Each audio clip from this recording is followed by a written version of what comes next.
고등학교 2학년 친구들, 자 이제 오늘부터 본격적인 도덕 수업을 들을 건데요.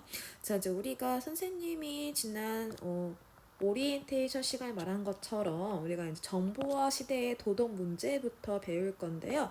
오늘은 먼저 도덕 문제를 배우기 전에 과연 정보화 시대란 무엇이고, 특히 이 정보화 시대는 사이버 공간과 관련이 있는데 사이버 공간의 특징에 대해서 한번 알아보겠습니다. 이런 것들을 이해해야지만 다음 시간에 배울 이 정보화 시대의 도덕적인 문제에 대해서도 조금 더 이해가 쉽기 때문에요. 우선 그런 내용들부터 배우겠습니다. 자, 그래서 오늘의 주제는 지금 화면에 보이는 것처럼 정보화 시대란 무엇인가에 대해서 알아보겠습니다. 우선 요거랑 관련해서 선생님이 한 개의 어떤 단어, 신조어를 알려줄 건데요. 바로 포노사피엔스입니다. 사실 정보화라는 단어는 나온 지 오래되었는데 이 정보화 시대가 점점 다가와지는 게 빨라진 이유 중에 하나는 바로 스마트폰의 어떤 발명이 우리로 하여금 IT, 정보화 시대에 더욱더 빨리 접근할 수 있도록 만들어줬는데요. 그래서 여기 보시면 여러분이 역사 시간에 배우겠는데요. 이 사피엔스라는 게 보통 사람을, 특히 생각하는 사람을 지칭하는데, 이게 요즘 우리가 지금 이게 인간의 어떤 진화 과정인데 이 모습 상당히 익숙하죠. 이제 우리가 스마트폰에 같이 생활하면서 이 스마트폰이 없으면 생활이 불편해지는 이러한 사람을 일컬어서 최근에 나온 단어가 포노사피엔스입니다. 그래서 사실은 이제 선생님이 등교를 하면 요런 학습지 줄 거였는데 요거랑 관련해서 우선 개념을 알고 좀 이따 영상 수업이 끝나고 한번 여러분 스스로가 나는 포노사피엔스인가에 대해서 한번 알아보는 시간을 가질 겁니다. 그래서 여기 보이는 것처럼 포노사피엔스라 스마트폰의 등장으로 중요한 단어가 나와요. 시공간의 제약 없이. 그래서 우리가 정보화 시대의 여러 특징이 좀 더 나오겠지만 시공간의 제약이 없어요. 그래서 지금 우리가 이렇게 비대면 수업하는 것도 사실은 공간의 어떤 제약을 넘어선 거죠. 소통할 수 있고 정보 전달이 빨라져 정보 격차가 점차 해소되는데 편리한 생활을 하면서 스마트폰 없이는 생활하는 게 힘들어지는 사람을 일컫는 말이에요. 근데 이 의미에는 장점도 있고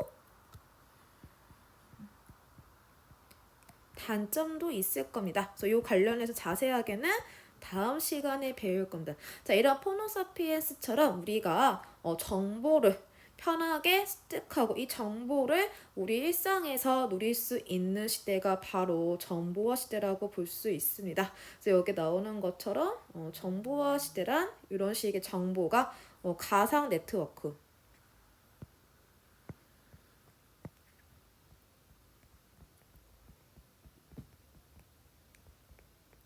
그래서 누구나 정보를 얻는 거고요. 그래서 옛날에는 사실 컴퓨터가 이런 역할에 도움됐다면 요즘은 아까 포노사피엔스처럼 스마트폰이 우리로 하여금 정보 전달에 익숙함이 주고요. 그 다음에 여기 보면 IoT가 보이죠? 바로 사물 인터넷.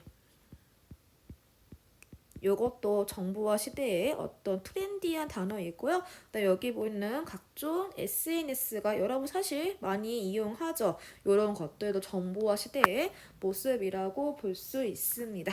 자, 정확하게 정보화란 무엇인지 한번 알아보겠습니다. 자, 우선 중요한 특징 하나가 나오는데 바로 사이버 공간입니다. 그래서 여기 사이버 공간은 가상이에요. 실제 눈에 보이지 않지만 존재는 하고 있어요. 어떻게? 바로 우리로 하여금 네트워크 혹은 인터넷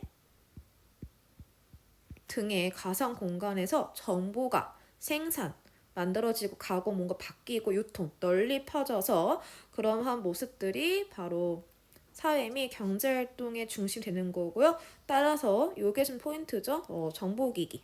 네트워크의 사용이 자유로워서 옛날에는 아까 나온 것처럼 정보기기가 컴퓨터였지만 요즘은 스마트폰 혹은 태블릿 이런 것들이 누구나 쉽게 이용할 수 있어서 이 사회의 전반적인 흐름이 되는 게 바로 정보화입니다. 자, 정보화 시대 특징을 보겠는데요. 아까 말한 것처럼 세로와 정보와 지식이 흘러요. 근데 이제 여러분 중에서 가끔 장래희망의 유튜버인 친구들이 있는데 유튜버가 인기 있는 이유는 바로 그런 자기가 자기말 채널을 만들어서 돈을 벌 수 있잖아요. 정보화 시대가 바로 그러한 특징을 보여줄 수가 있는데요. 바로 새로운 정보와 지식이 부가가치, 이 부가가치는 쉽게 말하면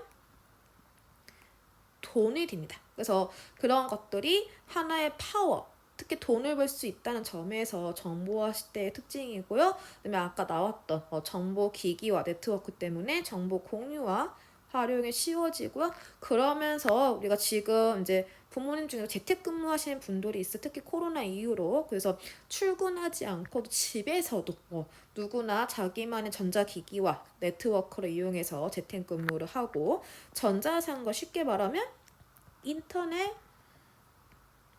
쇼핑이 누구나 이용할 수가 있고 그 다음에 그러면서 각각의 어떤 개인의 니즈를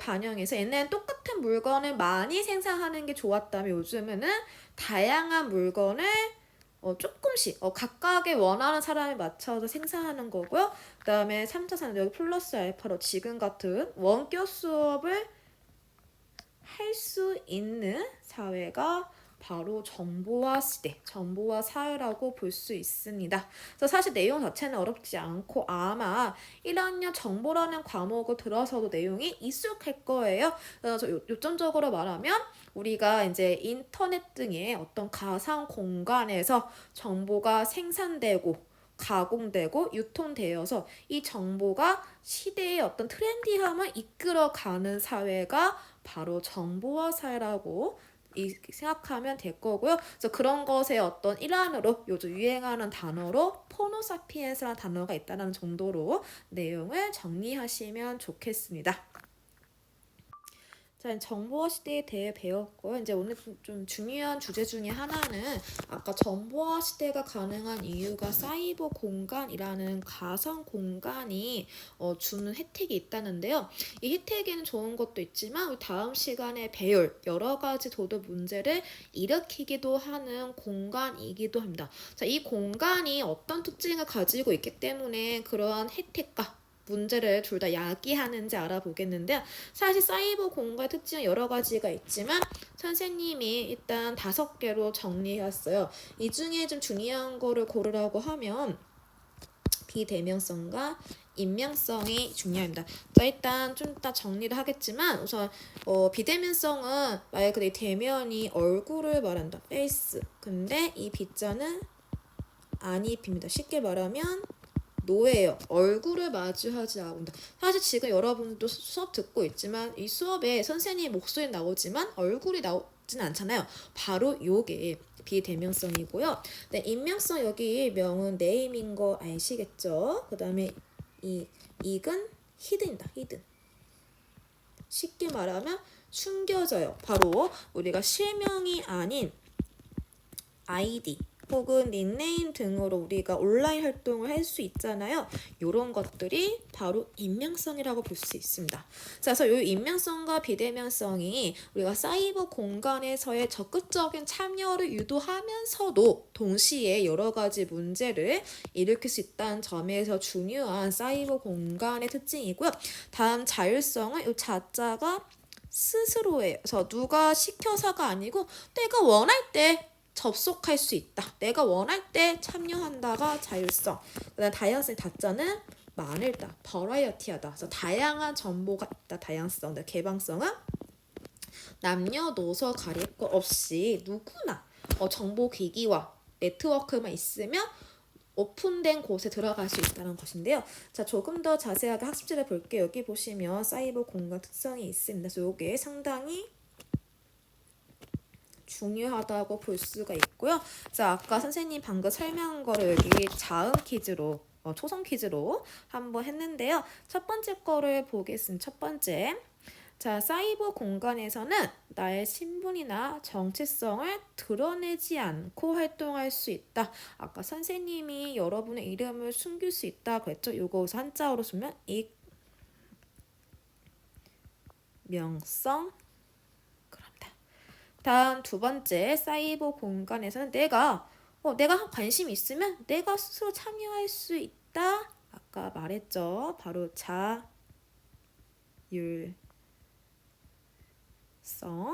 그럽니다.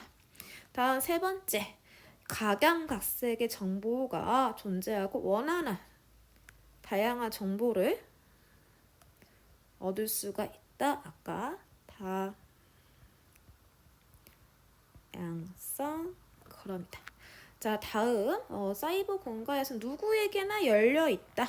남녀노소 상관없이 나이나 성별, 직업, 인종과 상관없이 참여할 수 있다. 바로 개방성. 그러고요.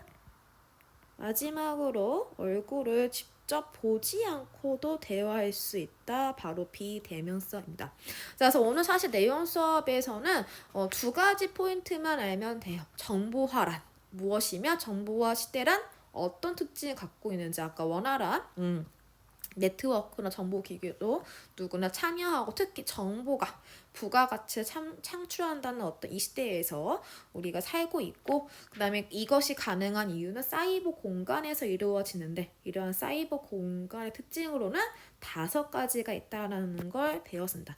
자, 이제 한번 교과서를 보면서 설명을 해보겠습니다. 자, 교과서는 12쪽입니다. 자, 책을 펴시고요. 선생님 밑줄치지 않았지만 한 번쯤은 교과서 내용을 읽어주시는 게 좋을 것 같습니다. 자, 정보화 시대란 무엇일까? 물론 벌써 옛날 이야기인데요. 네, 인공지능 컴퓨터와 바둑을 두는 그 알파고의 이야기가 우리에게 감흥을 주는데요. 이처럼 정보화란 계속 말해서 사이버 공간이라는 특정 공간과 관련이 있고, 이때 말하는 이 사이버 공간은 실제 눈에 보이지 않지만 존재하기는 해요. 바로 그거를 가상 공간이라고 아까 PPT에서 설명해 드렸어요. 그래서 정보화 시대란 이러한 가상 공간에서 정보를 생산, 가공, 유통하는 활동이 활발해 사회 및 경제활동의 중심이 되는 거고요. 요 밑바탕에는 다양한 정보기기와 네트워크의 발달이 밑바탕에 깔려 있다는 걸 염두에 두면서 보세요.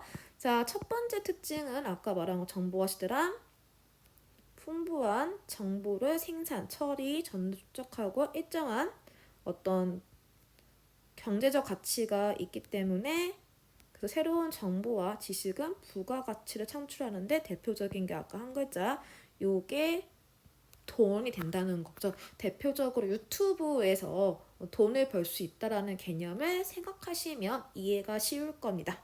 다음 두 번째, 정보기기나 정보 네트워크가 급격히 발달해 정보 공유 활용. 그래서 카톡에서 공유한다는 거 링크 하나만 복사하면 누구나 쉽게 여러분이 가지고 있는 정보가 전송되죠. 그런 거 생각하시면 이해가 쉬울 것입니다. 다음 세 번째는 서비스 산업의 성장, 그 다음에 전문직 증가, 재택근무, 그 다음에 전자상거래, 그 다음에 플러스 알파로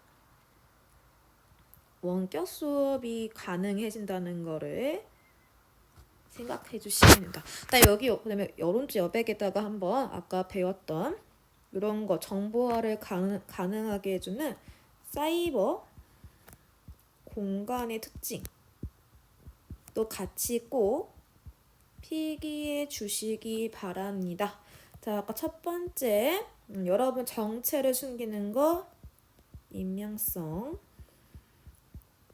내가 참여하는 거 자율성, 누구에게나 열려있다 개방성, 그 다음에 다양한 정보가 있다 다양성, 그 마지막으로 얼굴을 마주하지 않고 누구나 만날 수 있다. 비대면성이 있습니다. 특히 익명성과 비대면성은 앞으로 이 정보화 파트로 나오면서 계속 나올 단어 중에 하나이기 때문에 잘 기억하시고, 특히 이 5가지는 이 교과서 요 페이지에 꼭 필기해 두시기 바랍니다. 자, 그래서 오늘 수업은 일단 내용 수업은 여기까지고요. 남은 시간에 아까 우리가 과연 여러분 스스로는 호모사피엔스인가에 대해서 한번 고민해보는 시간을 통해서 우리가 과연 이 정보화 시대에 어떻게 살고 있는지 한번 성찰해보는 시간을 가지겠습니다.